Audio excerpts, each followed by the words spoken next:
Hello అండి. Welcome back to my channel. మనకి airport authority of ఇండియాలో మనకి కొన్ని జాబ్స్ అయితే రిలీజ్ అనేది చేశారు.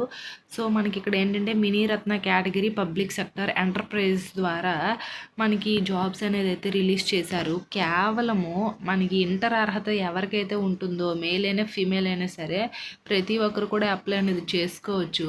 సో, మనకి దీనికి ఎలాంటి రాత పరీక్ష ఇట్లాంటివంతా ఏమీ అంతగా లేవండి. జస్ట్ నార్మల్ ఒక అంటే మీ ఫిజికల్ ఫిట్నెస్ ఇట్లాంటివంతా చూసి వీళ్ళైతే తీసుకుంటున్నారు. కాబట్టి ఇంటర్ కానీ డిప్లొమా కానీ చేసిన వాళ్ళు మేల్ అండ్ ఫీమేల్ అని దీనికి అప్లై చేసుకోవచ్చు.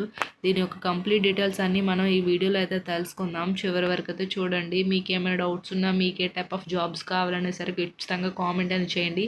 అండ్ నాది ఒక చిన్న రిక్వెస్ట్, మన ఛానల్ ఎవరైనా ఫస్ట్ టైం చూసినట్లయితే ఈ వీడియోని first of all me WhatsApp గ్రూప్లో షేర్ చేయండి. మీకు కాకపోయినా మీ ఫ్రెండ్స్ అండ్ ఫ్యామిలీకి అనేది యూజ్ అవుతుంది కదా. సో వెంటనే షేర్ చేసేయండి. ఖచ్చితంగా యూజ్ అవుతుంది వీడియో.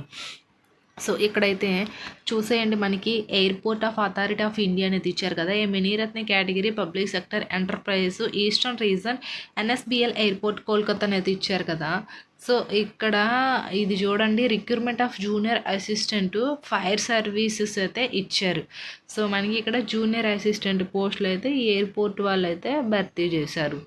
ఇక్కడ చూడండి, ఇండియన్ అంటే ఎవరైనా సరే దీనికి ఏంటంటే airport authority of India invites online applications from the eligible candidates who are మనకి డైనమికల్ వెస్ట్ బెంగాల్ ఇట్లా కొన్ని ఏరియాస్ అనేది అయితే ఇచ్చారు. సో వీళ్ళకి ఎక్కువ ప్రిఫరెన్స్ అనేది ఇస్తారు. సో ఇది వీళ్ళ యొక్క అఫీషియల్ వెబ్సైట్ లింకు అండ్ కింద డిస్క్రిప్షన్లో లింక్ అనేది ఇస్తాను. కంప్లీట్ డీటెయిల్స్ అనేది మీరు చూసి అప్లై అనేది చెయ్యండి. సో అండ్ ఇంకొకటి ఇక్కడ ఇచ్చారు చూడండి, applications through other than online mode shall not be accepted అయితే ఇచ్చారు. ఓన్లీ ఆన్లైన్లోనే అప్లై చేయడానికి వీలవుతుందంటే ఇంకా అదర్ మోడ్ ఏ రకంగా కూడా అప్లై చేసినా మీ అప్లికేషన్ అనేది రిజెక్ట్ చేసేస్తారంట. సో అదొకటి. అండ్ ఇంకా చూడండి, ఇక్కడ name of the post, number of vacancies and reservations, scale pay అనేది ఇచ్చారు. అయితే ఇక్కడ నేమ్ ఆఫ్ ద పోస్ట్కి వచ్చేసరికి ఏంటి, జూనియర్ అసిస్టెంట్ ఫైర్ సర్వీసెస్ అయితే ఇచ్చారు. టోటల్ 89 వేకెన్సీస్ అయితే ఉన్నాయి. ఇక్కడ మొత్తం 89 వేకెన్సీస్కి చాలా ఎక్కువగానే రిలీజ్ చేశారు కాబట్టి యూజ్ చేసుకోండి ప్రతి ఒక్క ఆపర్చునిటీ కూడా. సో అండ్ ఇక్కడ రిజర్వేషన్స్ పరంగా కూడా డివైడ్ చేశారంటే అన్రిజర్వ్డ్ కేటగిరీస్ ఉంటారు కదా, వాళ్ళకి 45, అన్రిజర్వ్డ్లో ఓసీ వాళ్ళు వస్తారు. తర్వాత ఓసీ క్యాండిడేట్స్ అయిపోయిన తర్వాత మిగతా క్యాస్ట్ వాళ్ళు అన్రిజర్వ్డ్లో కూడా అప్లై చేసుకోవచ్చు. సో అండ్ ఇక్కడ ఎస్సీకి 10 ఉన్నాయి, ఎస్టీకి 12 ఉన్నాయి, ఓబీసీకి 14 ఉన్నాయి, ఈడబ్ల్యూఎస్కి 8 ఉన్నాయి. సో ఈ వేకెన్సీ లిస్ట్. స్కేల్ పే ఎంత ఉంది, స్టార్టింగు 31,000 అనేది ఇస్తారు. అలా ఇంక్రిమెంట్స్ చేస్తూ 92,000 వరకు అయితే శాలరీస్ అనేది ఉంటాయంట. సో ఇది మెయిన్ వచ్చేసరికి 31,000 అయితే స్టార్టింగ్ శాలరీ అనేది ఉంటుంది ఇందులో ఈ జూనియర్ అసిస్టెంట్ వాళ్ళకి. సో అదొకటి. అండ్ ఇంకా వచ్చేసరికి ఏంటంటే ఇక్కడ ఇంపార్టెంట్ డేట్స్ అనేది ఇచ్చారు చూడండి. Opening date of online registration December 13th start అయ్యింది. అండ్ లాస్ట్ డేట్ ఆఫ్ మనకి స్టెప్ 1 స్టెప్ 2 ఆన్లైన్ రిజిస్ట్రేషన్ ఈ మంత్ అంటే ఈ January 28th last date. And tentative date of online examination ఇప్పుడు విల్ బీ నోటిఫైడ్ మనకి అఫీషియల్ వెబ్సైట్లో ఇస్తారంట. So మనకి దీనికి ఒక అఫీషియల్గా ఒక ఎగ్జామ్ అనేది పెడతారు. అందులో క్వాలిఫై అయిన పర్సన్స్ని మాత్రమే తీసుకుంటారు.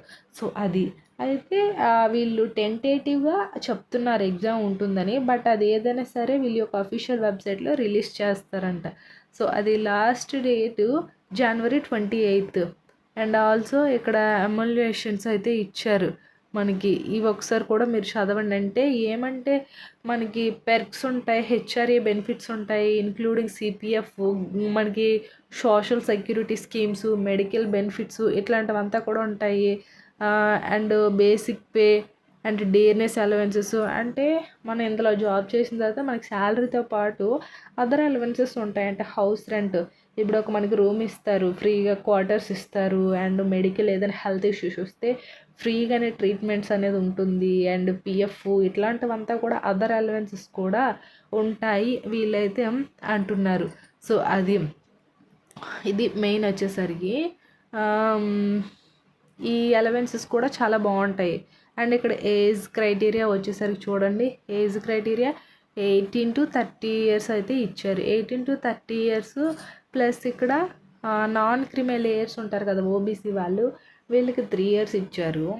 అండ్ ఎస్సీ ఎస్టీ క్యాండిడేట్స్కి 5 years ఇచ్చారు. అండ్ మిగతా అన్నీ కూడా మిగతా వాళ్ళకి ఎక్స్ సర్వీస్ మెన్స్ వాళ్ళకి 3 years ఇచ్చారు. ఇది మెయిన్ వచ్చేసరికి ఇవి ఏజ్ రిలాక్సేషన్స్, ఇవి గవర్నమెంట్ గైడ్లైన్స్ రూల్స్ ప్రకారంగానే ఇస్తారు ఈ ఏజ్ రిలాక్సేషన్స్ అనేది. సో అది అండ్ ఇక్కడ మనకి చాలా డీటెయిల్సే ఇచ్చారు ఇందులో. ఇక్కడ ఎడ్యుకేషనల్ క్వాలిఫికేషన్స్ అనేది చూడండి, 12th పాస్, రెగ్యులర్ స్టడీ అంటే ఇంటర్ అనేది మీరు రెగ్యులర్గానే చెయ్యాలి. సో కరస్పాండెంట్ కానీ ఓపెన్గా కానీ చేసిన వాళ్ళు ఇందులో ఎలిజిబుల్ అయితే లేదు. సో ఇంటర్ లేకపోతే 3 years 10th plus 3 years abroad regular diploma mechanical automobile fire అనేది ఇచ్చారు. సో ఇంటర్ అంటే మీకు ఇంటర్ అయినా ఉన్నా సరిపోతుంది, ఎనీ గ్రూప్ ఇంటర్లో ఎనీ గ్రూప్ అయినా పర్లేదు. బట్ డిప్లొమా చేసిన వాళ్ళు only fire department, automobile, mechanical ఈ బ్రాంచ్ అంటే ఈ బ్యాక్గ్రౌండ్ ఉండేవాళ్ళు మీరు అప్లై చేసుకోవచ్చు డిప్లొమా వాళ్ళు. ఇంటర్ అయితే ఎనీ గ్రూప్ అయినా అప్లై చేసుకోవచ్చు. ఇది ఈ జూనియర్ అసిస్టెంట్ పోస్టులకి. అండ్ ఇంకోటి వచ్చేసరికి ఏంటంటే ఇది డ్రైవింగ్ కూడా వచ్చి ఉండాలి, డ్రైవింగ్ లైసెన్స్ కూడా ఉంటే బెటరు, అండ్ ఎక్స్పీరియన్స్ డ్రైవింగ్లో ఉంటే ఇంకా బెటరు, అంటే ఎక్కువ ప్రిఫరెన్స్ అనేది ఉంటుంది. సో అది ఇంకా చూడండి, ఇక్కడ మెన్ ఉమెన్ అయితే ఇచ్చారు. ఈ మెన్ ఉమెన్కి ఏంటంటే ఫిజికల్ ఫిట్నెస్ అనేది కరెక్ట్గా ఉండాలి, హైట్ వెయిట్ చెస్ట్ ఇదంతా కూడా వీళ్ళు చెప్పిన మెజర్మెంట్స్లో ఉంటే బెటర్. సో అది ఇక్కడ మెన్కి ఇచ్చారు, ఉమెన్కి కూడా ఇచ్చారు. సో ఇవి ఒకసారి మీరే చదవండి, నేను చెప్పకూడదు. సో అది ఇంకా స్టేజ్ 1 స్టేజ్ 2 ఇట్లా అయితే ఉంటుంది మనకి. అండ్ ఇక్కడ సిలబస్ కూడా ఇచ్చారు, ఏమేమి ఉంటుంది ఎగ్జామ్కి అనేది. ఈ సిలబస్ కూడా మీరు ఒకసారి చదవండి, సరేనా? కింద డిస్క్రిప్షన్ లింక్స్ అనేది ఇస్తాను, మీకు ఏమైనా డౌట్స్ ఉంటే ఖచ్చితంగా కామెంట్ అనేది చేయండి. వీళ్ళ యొక్క అఫీషియల్ వెబ్సైట్లోకి వెళ్తే కంప్లీట్ డీటెయిల్స్ ఇస్తారు. సో మీరు ఎప్పుడైనా సరే అఫీషియల్ వెబ్సైట్లోకి వెళ్ళి చెక్ చేసుకుంటేనే బెటరు. ఐ హోప్ ఈ వీడియో మీకు ఇన్ఫర్మేటివ్గా ఉంటే లైక్ చేసి షేర్ చేసి సబ్స్క్రైబ్ కూడా చేసుకోండి. Thanks for the watching this video.